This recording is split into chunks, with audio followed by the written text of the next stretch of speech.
Danny, Hey, Lance. Halloween 666. It's my favorite movie, kind of. Halloween 2 is actually my favorite movie, but I've put Halloween 6 up this entire podcast. Yeah, it's up there. Because I really want to talk about it, because I love what the writer did with this. Danny, do you like the movie? I like the movie. Okay, give us our pumpkin spice latte of the movie then. Halloween 6. The Curse of Michael Myers. The Curse of Michael Myers, which is brilliantly illustrated in that poster that I'm actually pretty fond of. It seems to be trying to go back a little bit to the original poster. Very nice. But Michael wearing a glove never wears a glove. That's right. But anyway, Halloween 6, The Curse of Michael Myers, picks up roughly 6 years. Conveniently, it's 6 years. 6 years, right? 95. All right.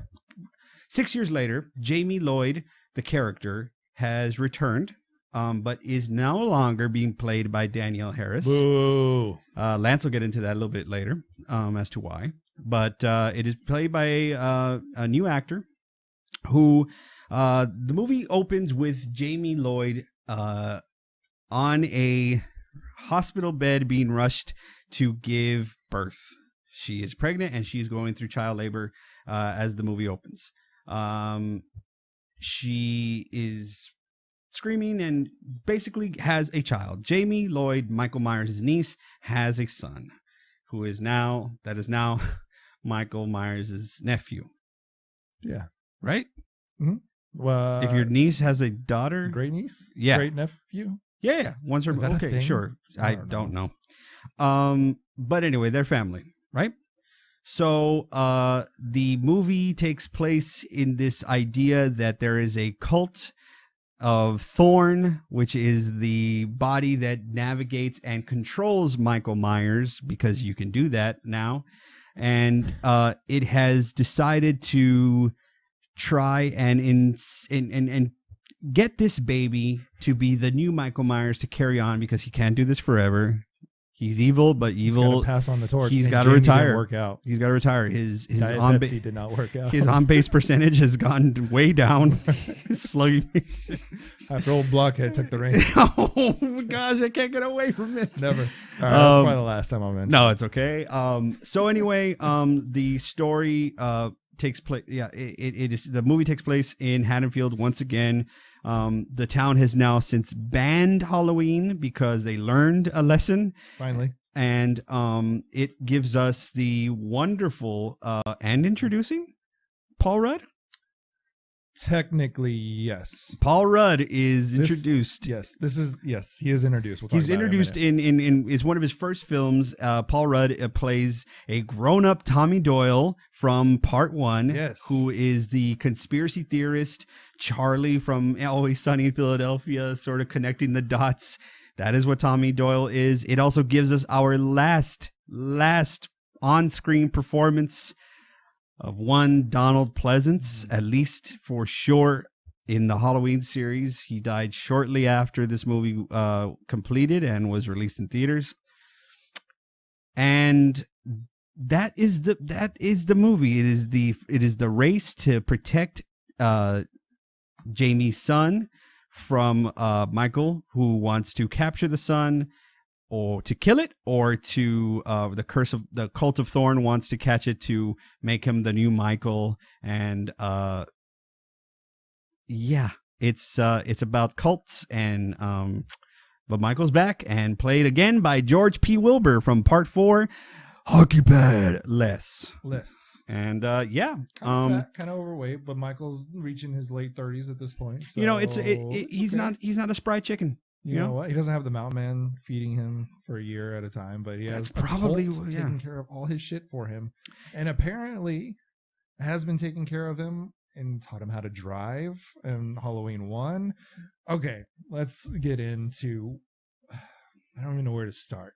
Should I start with the reason I know so much about this fucking film? Why I love this film? Yes, please. I would love to know this. All of it. Just yes is the answer. Yeah, I want to know why this is one of your favorite films. I want to know why this is up there as your favorite film. Because this film came out in 1995. Okay. A few years, the birth of the internet, basically, for the consumer. Sure. For us. So growing up, having the internet, I was a huge Michael Myers fan. So give it a few years after this movie comes out. This movie comes out while I'm in my fandom of watching 4 and 5. Mm-hmm.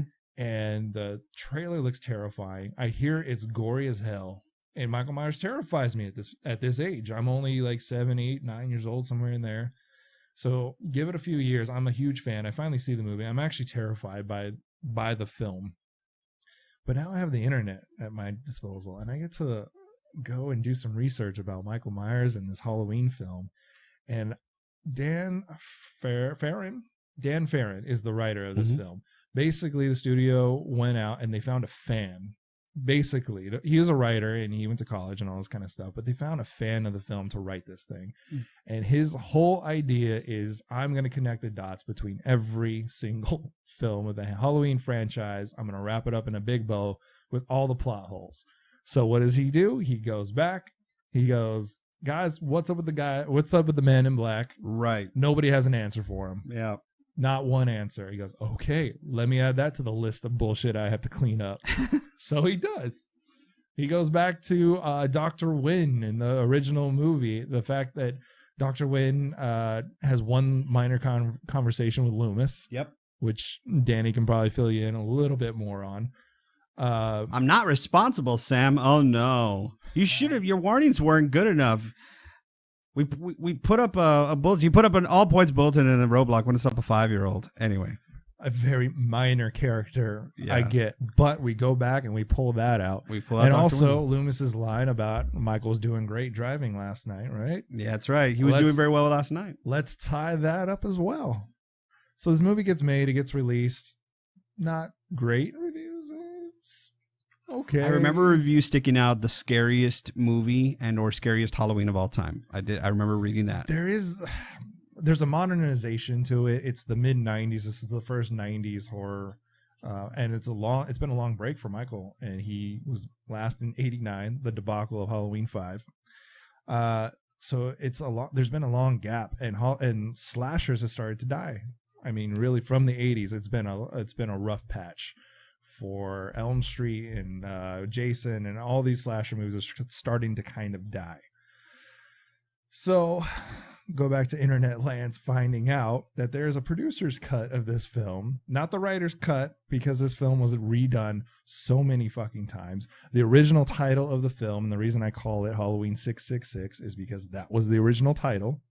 And the title that we landed on, The Curse of Michael Myers, was literally Dan Farron writing it on his 20th rewrite of the script, of his forced rewrite, and putting The Curse of Michael Myers, and it stuck. The suits made it stick, and it's awful. Oh, and it's way too bad. It kind of makes sense, the curse, having the cult and everything. Also, in the 90s, in my small town, cults were a big thing. Oh, sure. But we had the good old school cults. Oh, like you get the good cults? We had the vampire gothy kids back then with like the long, cool trench coats. Oh. They weren't even trench coats. They were like the dusters. Yeah, dude. Like the good.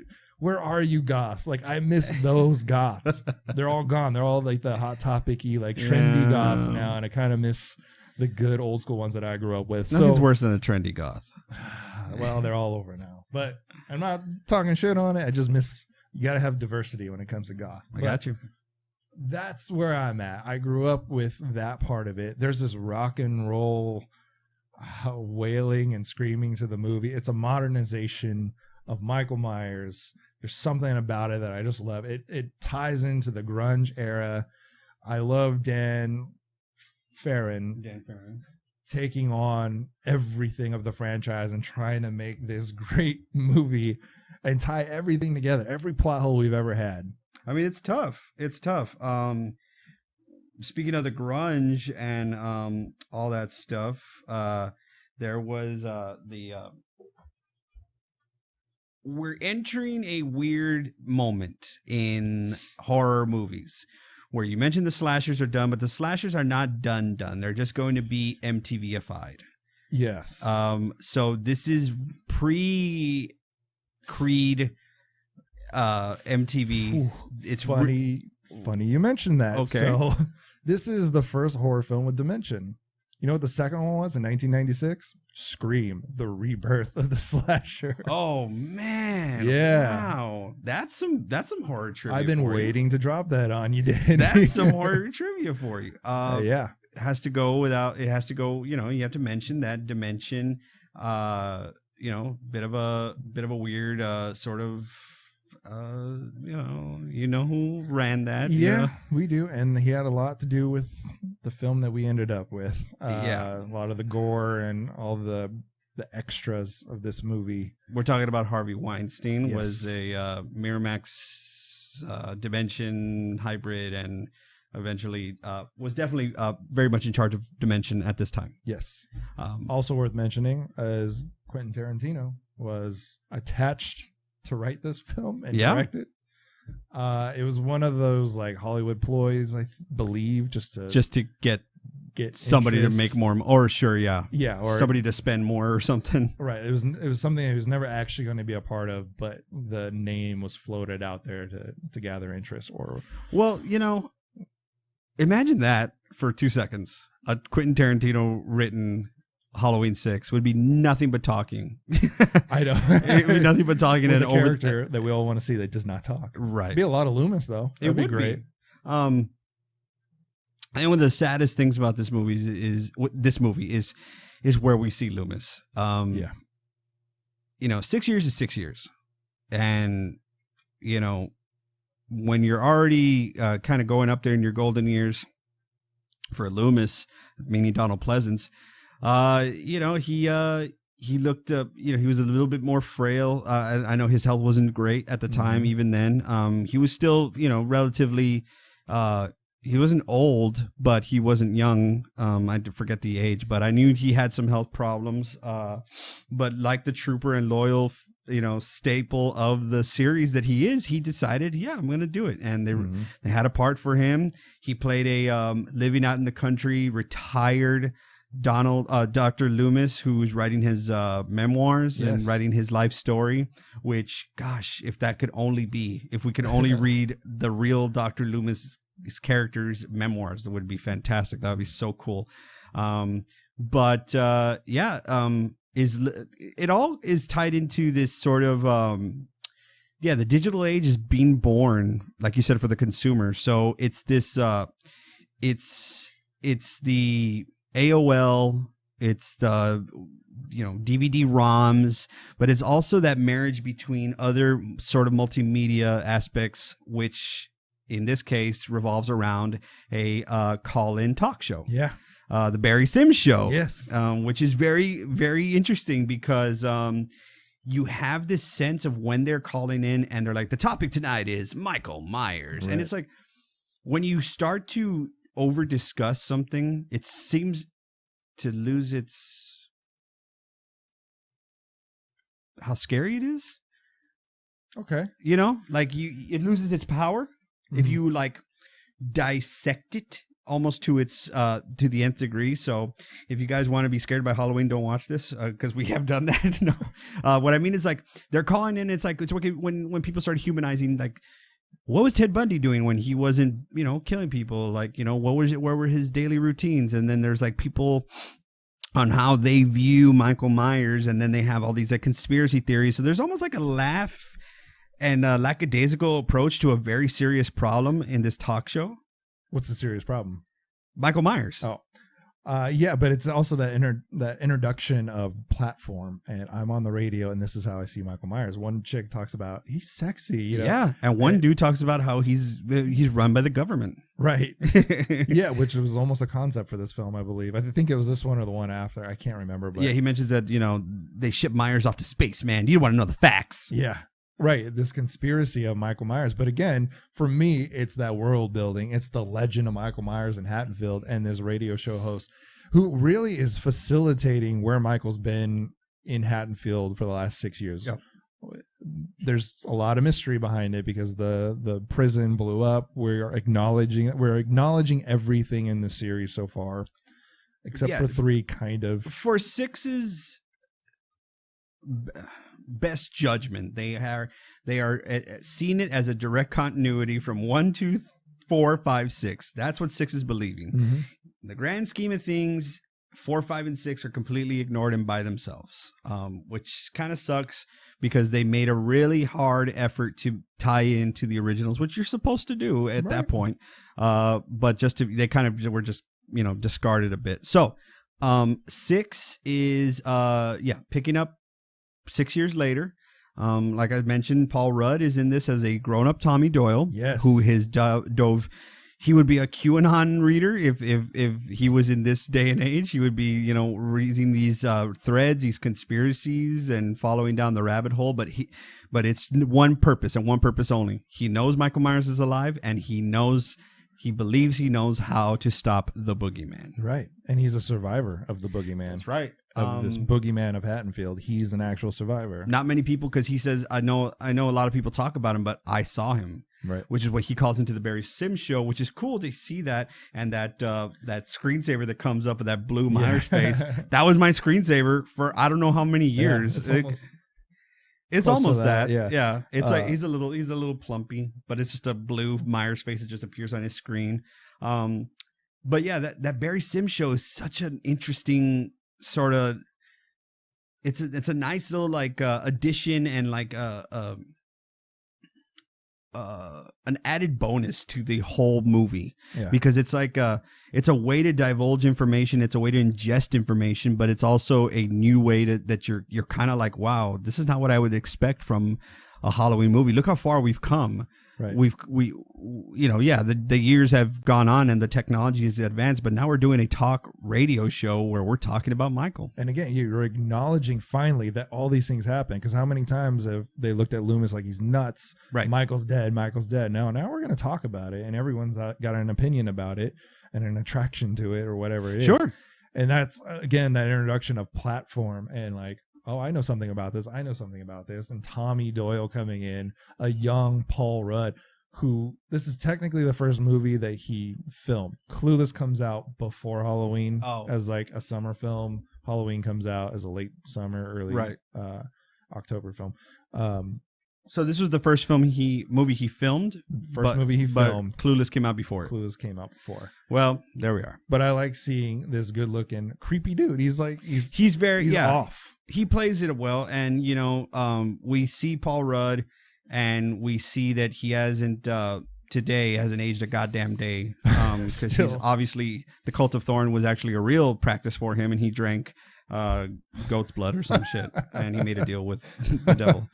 No, Paul Rudd he's a phenomenal young actor at that time, and just a phenomenal actor. He's got great instincts. He plays it up well. There's something off about him. He's the misunderstood. Can you imagine? He's us going through in our small towns, or saying, he's saying, I love horror. It's us saying I love horror movies and I love Michael Myers. I don't want to talk about Pokemon and or Power Rangers and whatever the hell you're talking about. I want to talk about these awesome horror movies. And everyone's like, what? And he's over here like, people are talking about, so what are you guys going to go to the dance or whatever? Yeah, I would love to go to the dance. He's like, hey, remember, I saw Michael Myers. Right. And everyone's like, ugh.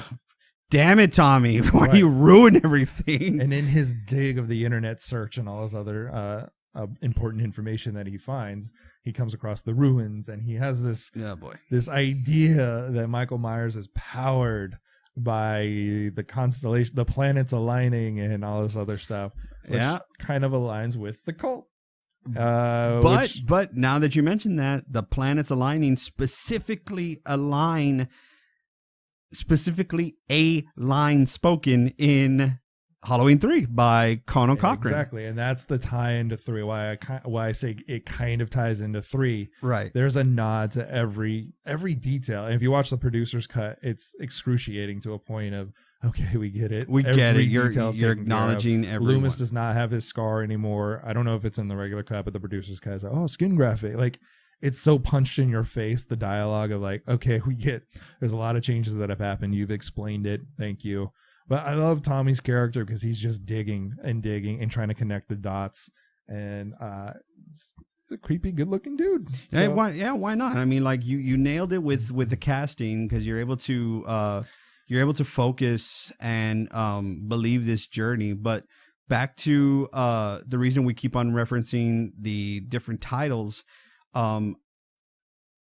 and Lance did, mention this, for a long time, you couldn't find this elusive producer's cut, which took the story in a completely different way. By the time you got the theatrical, when you got the theatrical cut in the movies, it was, it was grunged up. It was extra gory. It was punched up to a level that, this is going to be shock value. This is how we're going to need to do it. What do people want to see Michael Myers do? Kill.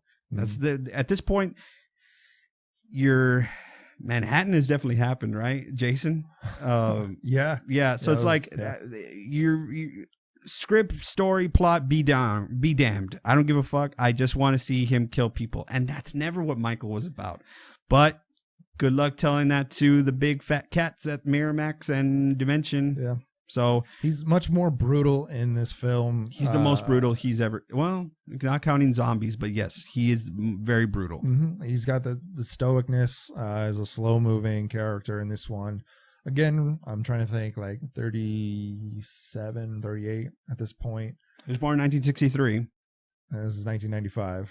Was he born in 1960? No, 63 is when he killed Judith. Right. So it's how about this? In 78, he was 21. Do the math. Go. I don't do math. I gotta do the math either. Y'all do the math. Anyway, he's in his later 30s. Anyway, so I'm thinking, remember my body's starting to break down a little bit. He's taking quite a few He's shots. taken some bumps, like bumps. Let's bumps. go. He got, and then his castle has been probably. People are living in his castle. The Strodes. The Strodes have now moved into, and these are relatives of the Strodes, same last name, but they now live in the Myers house. And why do they live there? Because their asshole dad couldn't find anyone to move into the haunted house, got a great deal, and said, this is ours. How many times have we heard this bullshit line spoken in I don't know how many horror movies? At least 2 I could think of right now. But my favorite is Friday the 13th, Nightmare on Elm Street 2. And he's like, you mean you knew what was gonna what happened in this house and you bought it? He's like, oh, come on, Cheryl. I think we got such a great deal in this place. Right. It's always the bottom line with these dads. These horror dads are like, ghost stories. I got a 5% interest rate on a mortgage. I'm good. Exactly. Or whatever. If somebody dies in a house, you get a discount. If a bunch of people die in a house, you get a shitload of discounts. Yeah, that's right. Why not pick that up? So, these are relatives of the original Strodes, like brother. These should be John Strode, who's living here. That is Laurie Strode's uncle, meaning Laurie Strode's father's brother. Is now living in this house. Okay. What? Yeah, no. Okay. Living in this house with his family. He's got his wife, Deborah. He's got his son, Tim. He's got his daughter, who's one of the main protagonists. Yes. I forgot her name. Kara, who has herself a son named Danny. Yes, Danny Strode is. Again, these are all relatives of the Strodes, but not blood relatives of Michael. So there's a bit of a little deal here, but they're all living in Michael's house. Danny Strode is starting to hear voices and see the man in black appear to him. And it is inferred that these are the things that started to happen to Michael when he was living in that house as a young kid. Right. So we're trying to pass the torch now to Danny. No one else is hearing these voices yet. And again, depending on which version you watch, it makes more sense in the producer's cut because you see not only the man in black, but Myers has a stalking ability. He's back to the behind the back POV that we got used to. There's not much of that in the theatrical cut, but in the producer's cut, there's a whole shitload of it.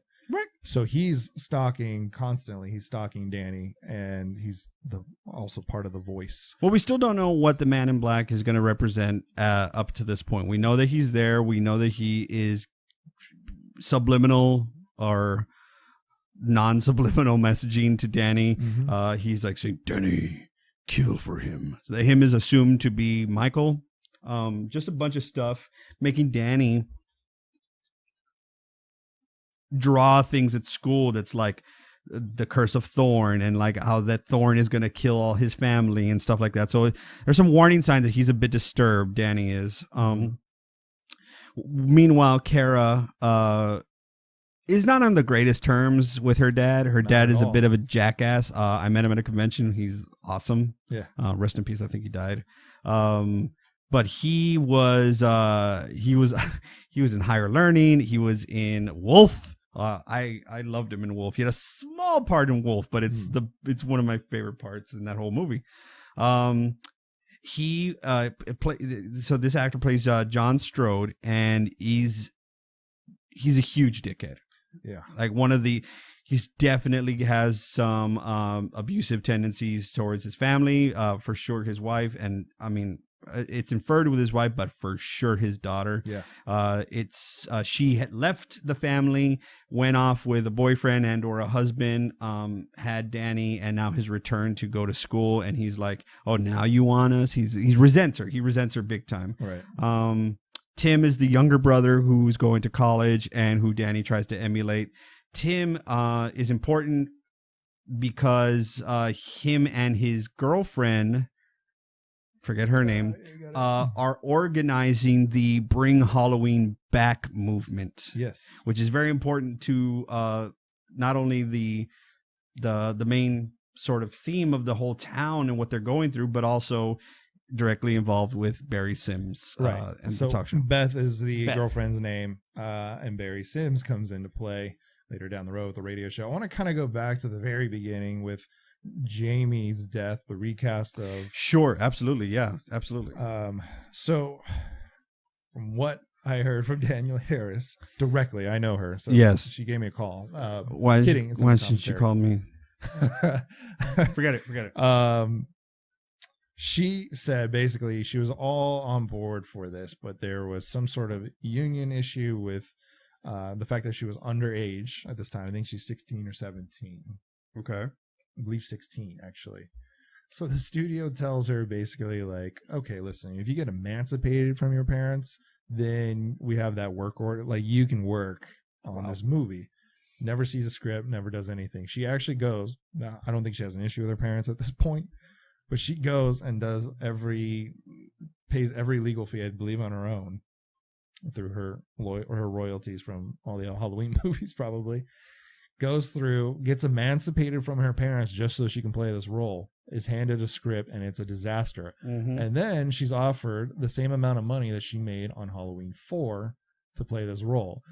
Also, the script that she reads, she kind of goes like, really? This is what you're going to do with my character after everything I gave you when I was 11? And what that means, really, is Jamie gives birth to her son.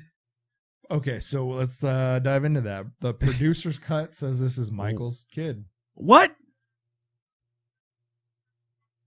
Yeah. All right, guys, you heard it here first. Not really. If you're any fan of the show, you can tell that was a fake what. Listen, that's my biggest problem with the producer's cut. Yeah. Not the fact that it jumps the shark and has this idea that you can control them with magical rocks or any that's fine. I don't care. Right. But it's unnecessary. It's totally unnecessary to write in an incest angle. You are completely making it so awkward for the characters to exist. You're making it awkward for the actor, which is why I'm sure Danielle Harris is like, I ain't doing this shit. Which rightfully so. So like, look, listen, there's no reason. Just think about where we were and think about where we're at. Yeah.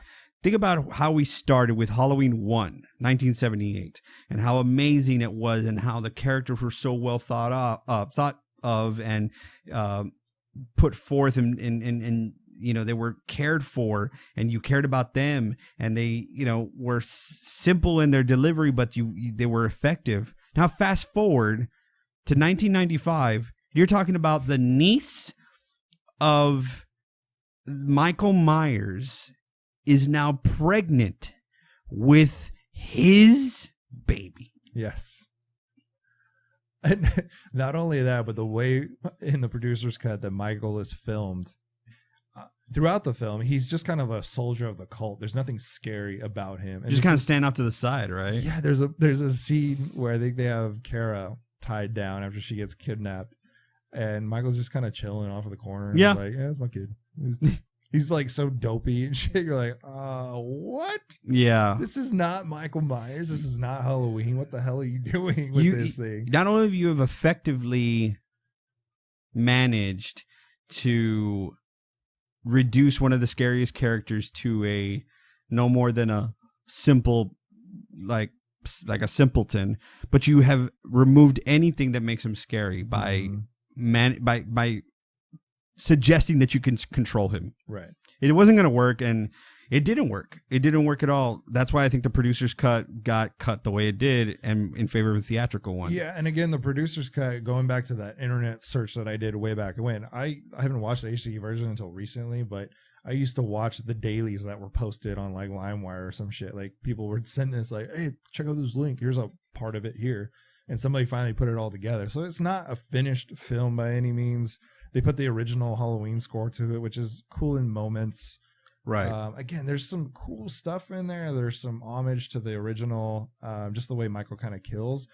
But in this movie, it just does not work at all. Like, he stabs Jamie in the beginning and just kind of walks off. It's no big deal.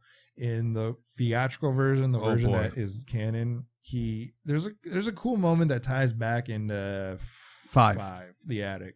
So he follows her, which is a really cool scene. They go into that barn after the chase. Because you think when the lightning's flashing and you see him, it's pretty There's pretty a pumpkin scary. or two here and there. It's on a farm. Actually, there's a bunch of pumpkins when they first crash. Yeah. So it's basically like a pumpkin farm. They're in this barn. Which, when like Jamie's getting away from Michael with her baby, or so to speak. Right. Look, it's important because Jamie escapes from the hospital with her baby, but from help from a awesome nurse who obviously gets killed by Michael. That was how he returns to the movie.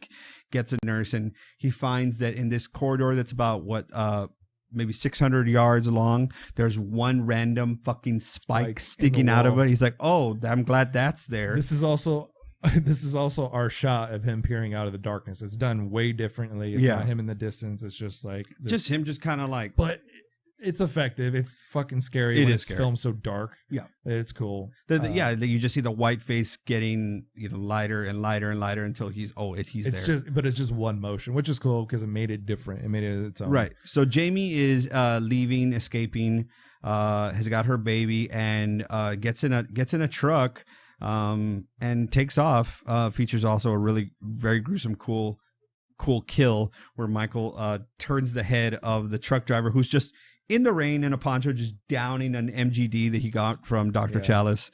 And just he's like, get out of my truck, and she's like, come on, let's go where I'm running. He can't hear the rain, the music, and Michael just comes from behind and snaps his head off, and it's so gross, and it's so gruesome. It's so gnarly. It set the tone. Like, you get the spike in the head of the nurse, and then you get this dude's head spun off. But they did it so gruesomely, like, and in the rain, and again filmed dark, which you don't need as much detail in your gore when it's that dark and raining the whole time, which is really cool. We get lightning with Michael Myers.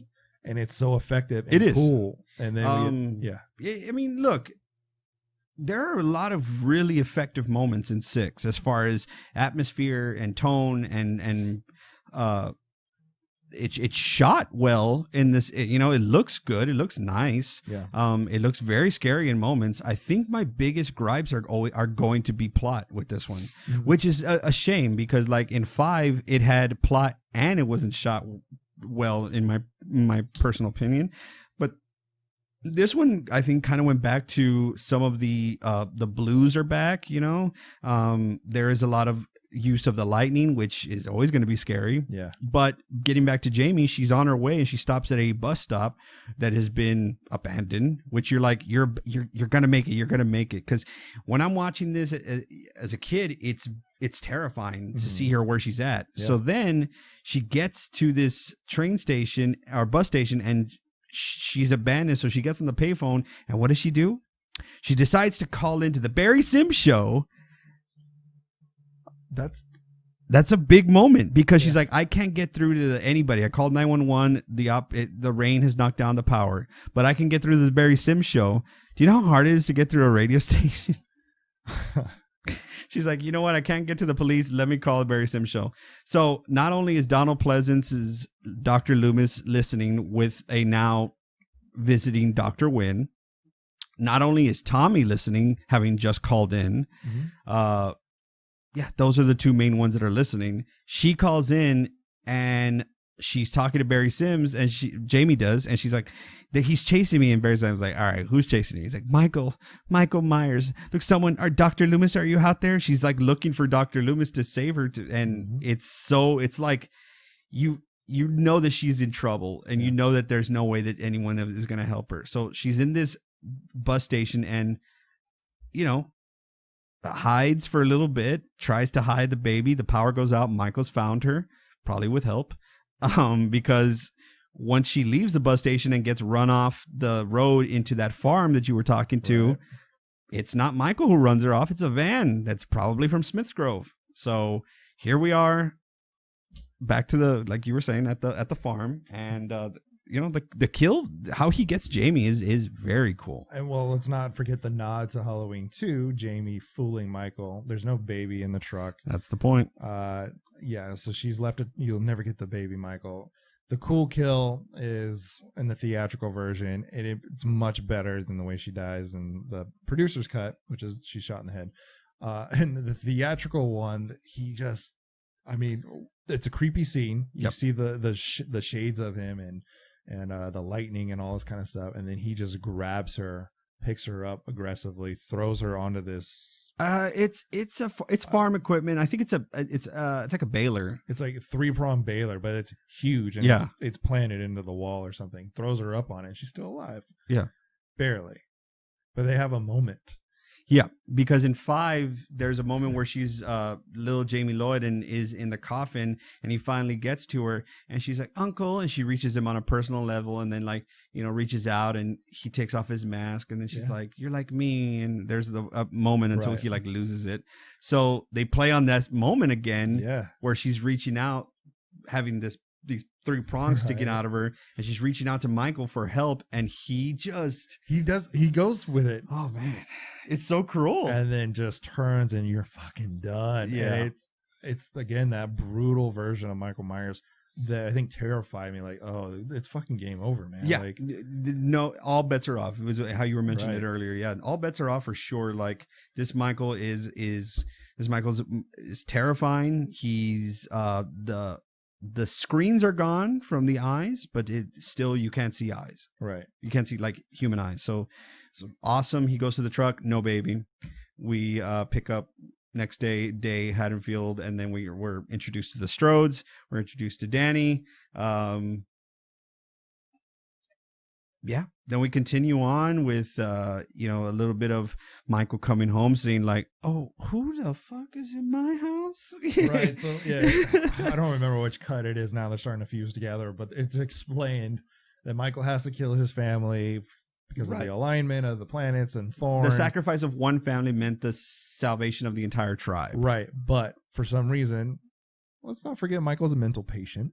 Let's not forget that. He was in an asylum for several years, and apparently he confuses anyone living in his house as his family. Well, they might as well be his family. They're Strodes. And that's fine. That's a great tie-in. Again, a lot of it's punch in your face. Like, they didn't have to be the Strodes. They didn't. They could have been. They could have been. I would have rather them been anybody but the Strodes. Yeah, I mean, it's just a lot of it is in your face, but I like it. It's fine. So Michael returns home. Goes right after the mom, Deborah Strode, kills her. In the theatrical, it's a very cool kill. It's one of the most gift Michael moments. Yeah. He's chasing her through the house after she gets a visit from Dr. Loomis, who warns her. Yet again, another scare from Loomis. Yes. Is everything all right? And it's like when he's having that heart-to-heart with Deborah Strode, finally telling her about who lived here, she's like, oh, this is Michael Myers' house. Yeah. He's like, yes, damn it. Open your property tag. I don't know. Right? My brother laughs to this day because of how I deliver that monologue by Loomis when he's like, she's asking him, why would he come back here? What does he want? You know, why us? Or why would he care? And Loomis says, this house is sacred to him. He has all his memories here. His rage! He just screams it. And I'm like, all right, I'm fucking gone. You scared the shit out of me. You scared the shit out of me. I'm out of here. You know, I don't need it, Michael. Right. But it causes her to kind of, you know, check her facts. So she calls John Strode and makes sure. And he's like, Deborah, what the hell are you doing letting crazy people into our house? Which I think Loomis broke in. Yo, Loomis broke in. Yeah, there's no scene where it's like, oh, hey, Loomis. It's like, hey, I know. Like, can you imagine just being in your house and that's how somebody like makes himself known? But it happens. So after she gets off the phone with John, she's like, I'm packing up. I'm taking the kids. I'm taking these grown up ass kids, by the way. Yeah. And she notices that a little hatchet that John was using to cut down something earlier in the sign. Yeah. The sign that said Michael lives.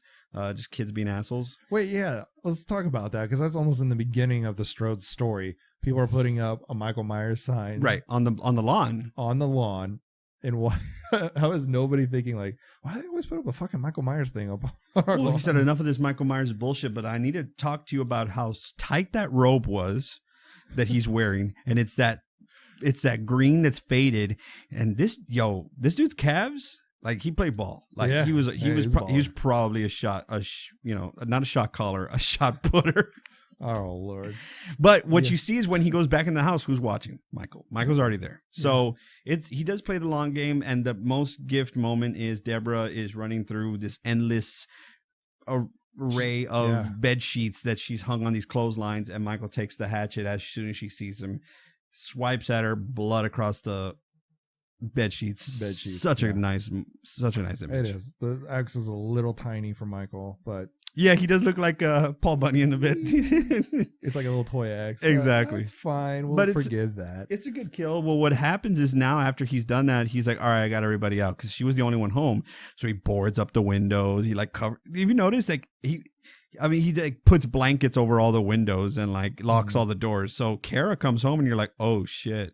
Girl, don't go in there. You're about to get killed by Michael in the day because this all happens in the daylight. Yeah, which a lot of it does. It's different, you know. Yeah.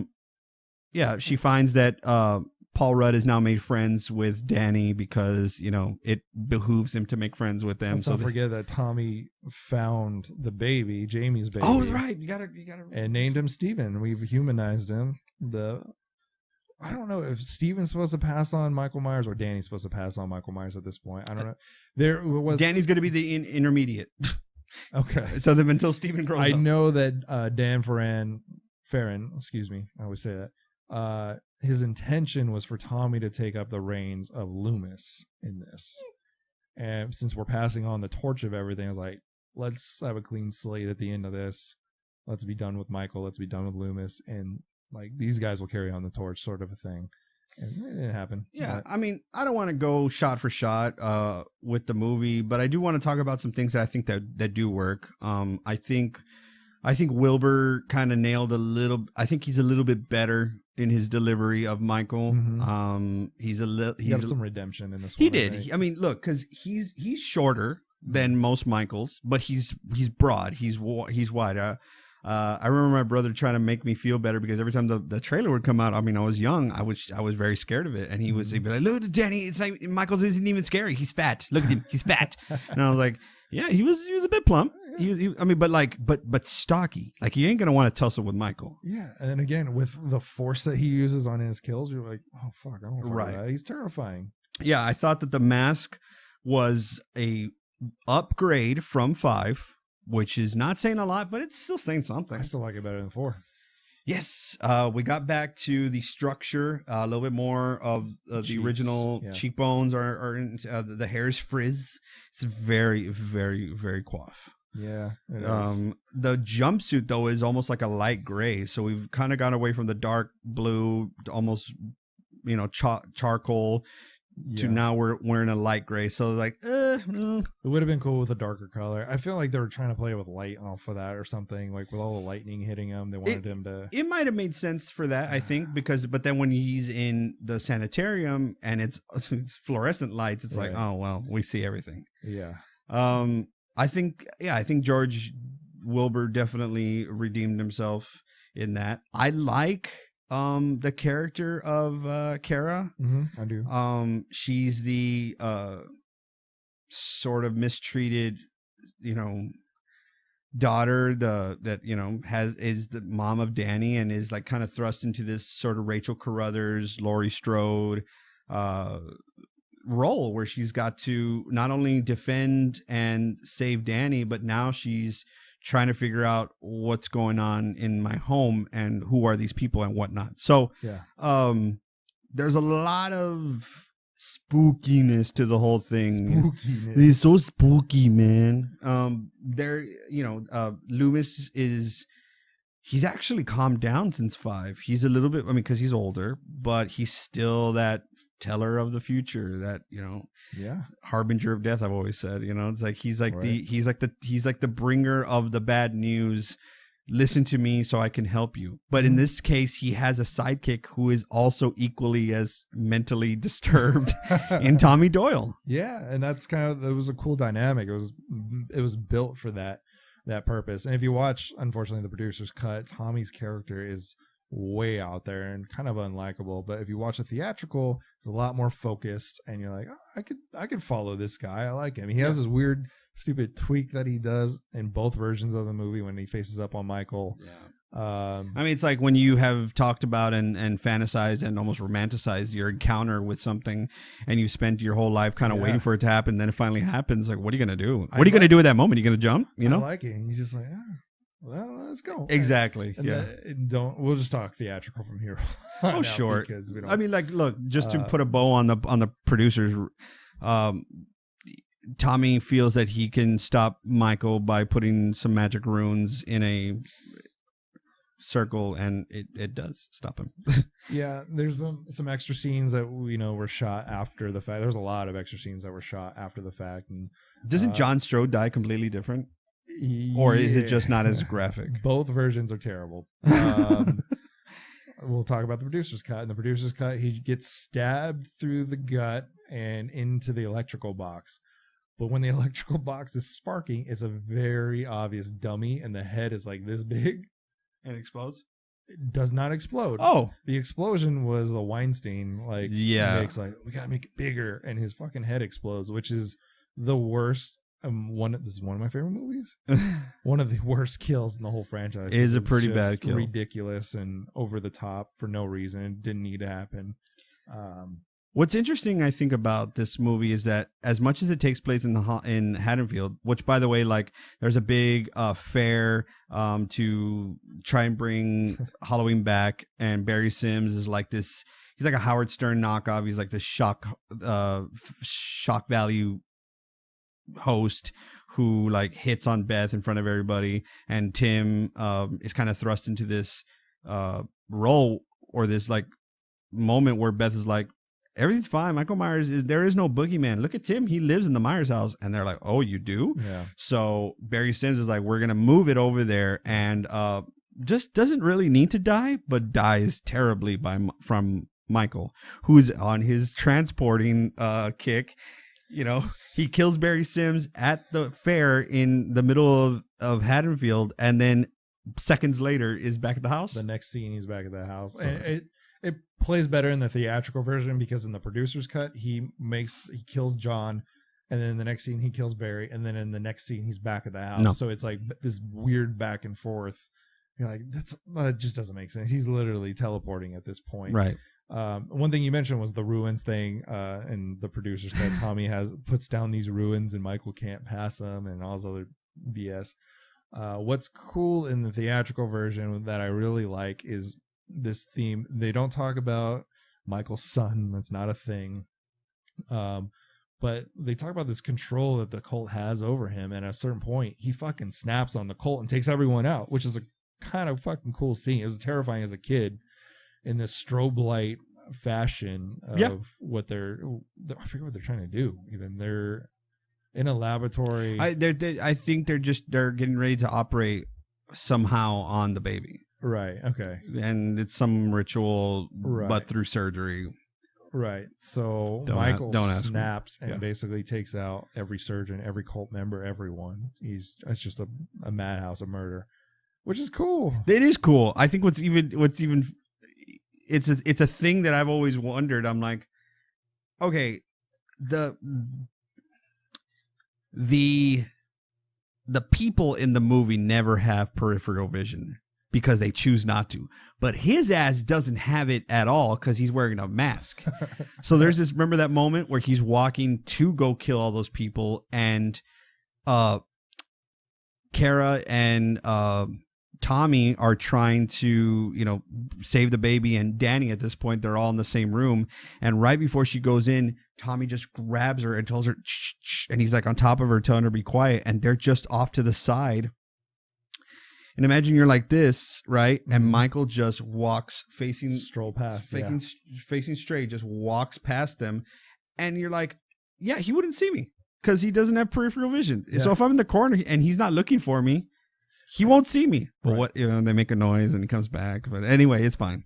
It's a cool shot. It's a very cool shot. It's what's in your nightmares in the end. Like, that's what's in your nightmares. Like, fuck, there he is. Don't say it. Don't say a word. Right. Don't make. Yeah. Don't breathe. He's on his mission, but it has nothing to do with you for the first time. Every time you see Myers, he's like going after whatever the subject is. But this is like, he's going after that. Right. And you're like, oh. So there are many things at play in the final act, which is Loomis is trying to get to is like ready to shoot Wynn because he's figured out that Dr. Wynn is the cult leader. He's the man in black this whole time. Which is fine if you want to put someone in that role. Dr. Wynn, who was just this under 5-liner in part 1 in Halloween 1978, he is now this cult leader. He's like evil, pure, untapped. He's almost like a warmonger. He's like, we could bottle it, we could sell it to the highest bidder. There's like this sort of aspect from it, and I'm like, okay, dude, whatever. Michael turns on all of them, kills everybody, and now it's Loomis was knocked out, right? So Loomis is out of the picture. Now we're only relying on Tommy trying to save everybody. And this is actually in the theatrical the one time that you see Michael run. When they're running through the corridors trying to get away from him after he's killed all the orderlies, one orderly or one nurse attendant skips out, and Michael's going after them, and it's just a little bit of a jog like that. Okay, yeah, it's like a very brisk walk. What happens is, I think just technically, the actor playing the doctor or the nurse decides to run a little too fast, and Wilbur's like, I'm about to be out of the shot if I don't fucking keep pace with this dude. So they're about to get away, and I forget how. Right. Michael is chasing them, and it gets down to them trying to orchestrate this final. Paul Rudd's got this idea of how he's going to take down Michael, and this is all weird. This is really weird. They go into this room where there's a bunch of embryos and test tube babies, and it's like inferred that they have been growing babies, so they're maybe making a super soldiers of Michael, like mini, whatever, dude, like just mini Michaels. Yeah, or you can just look at it like there's a laboratory with some weird shit in it. Don't read too much into it, and it's okay. I mean, sure, if you want to give them that much, I do. I know you do. But okay, so that's what they find, and Michael has followed them in, and they're gonna do an oop-de-oop where Paul Rudd is acting like he's got the baby. Yeah, he's got the swaddle, right? And he says, "Michael, you can have him. He's yours." And when Michael gets close enough, the baby's where the baby's at makes a noise, and Michael turns, and in his hand, Paul Rudd's got all these syringes full of green goo, and just injects Michael right in the chest. Michael like pushes him, and he's like my dog when he's just waking up from a nap. He's like, no. So like Michael's kind of like vulnerable. Still is able to kind of muster up some yeah, evil. he kicks Paul Rudd's ass to the ground. Kara tries to defend Danny and almost gets choked to death.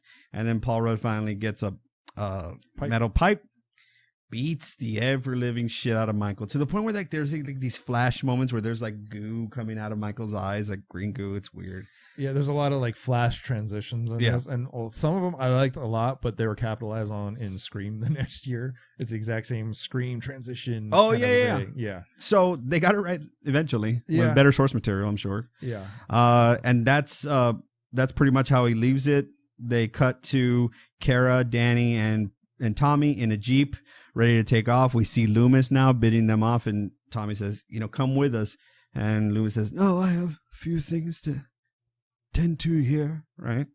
So they take off, and the shot of Loomis, the last thing you see is a shot of Loomis in his like polyester gray trench coat, which like, give him his other trench coat, like it, one, yeah. But the last thing we see is that shot. It's inferred, it's suggested that Loomis he's going to go back into Smith's Grove to deal with Michael, and it's just a reshot of that test tube area with a slow pan down to see the needle, the mask, but no Michael, and you can hear Loomis screaming in the background, and that's how the movie ends. Yeah. And that's because they were out. They have nobody to film with, I guess, for the very end of it. So they laid the mask down with the needle and some goo.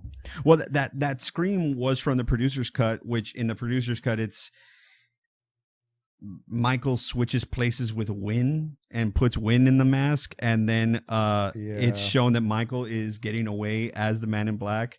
And Wynn tells Loomis, it's your game now, Sam. And Loomis looks at his hand. He's got the curse of Thorn appears. It just appears, and that's a more of a tie into 3 to me at that point of this superpower kind of coming in, and that's why he makes that. He makes that scream.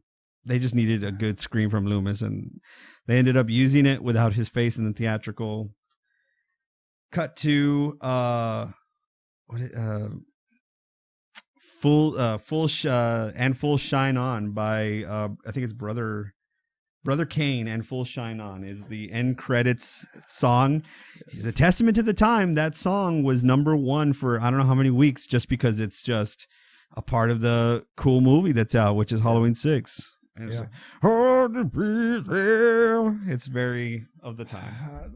One part of my defense in this movie, again, the grunge scene was amazing during that time. This is 95, so this is like right in the middle of it. I mean, right in the middle of it. So we get those transitions with like the guitar hit, the girl screaming. We get a lot of the blue heavy colors. I kind of like the soundtrack. It's a little different. I mean, Alan Howard's back, but he does put some electrical guitar in the theme. It actually is guitar. It's like it's like with a guitar. There's a lot of I like the transitions. It's just like I said, it's a modernized version, and I'm a 90s kid. I mean, I grew up all throughout the 90s. I love everything from the 90s. I love the music, I love the style, I love it all. And that was my 90s Michael Myers movie. So suck it. I loved it. Ay, Dios. Fine. You can love it. For the longest time I was like, 6 is the scariest one. I would always say that. And maybe to a certain point, there are some things about it that are still, they just make you feel like there's no escape. And it's any time that a movie gives me that feeling, like I don't want to watch it again because I hate feeling like these characters have no way out. Right. I think it's done its job effectively, right. Yes. 6 has always been that sort of, we've jumped the shark as much as we can at this point. Yeah. We've gone as far as we can with this whole Curse of Thorn thing, with this whole massive Man in Black thing. For what 5 left it with, you got to give this one credit for being able to put something on the screen. But a good Halloween movie it is not. Oh, man. This movie essentially makes 4, 5, and 6 the Thorn trilogy right now. They're together. I'm gonna guess you're gonna give this a terrible rating. Let's hear it. What did I give 5? 1? I think you gave it a 2, dang it? No. You gave it a 1? You gave it a 1. Well, you gave it a 1 then. You gave it a 2. Yeah, I gave it a 2. All right. That's right. Let's see. Where am I at? What did I give it 3 that you were like, what? Was it 4? 3.5. Was 4. Was part 4. Part 4, you gave 3.5? Yeah. No, you gave a lesser score to 4 than 3.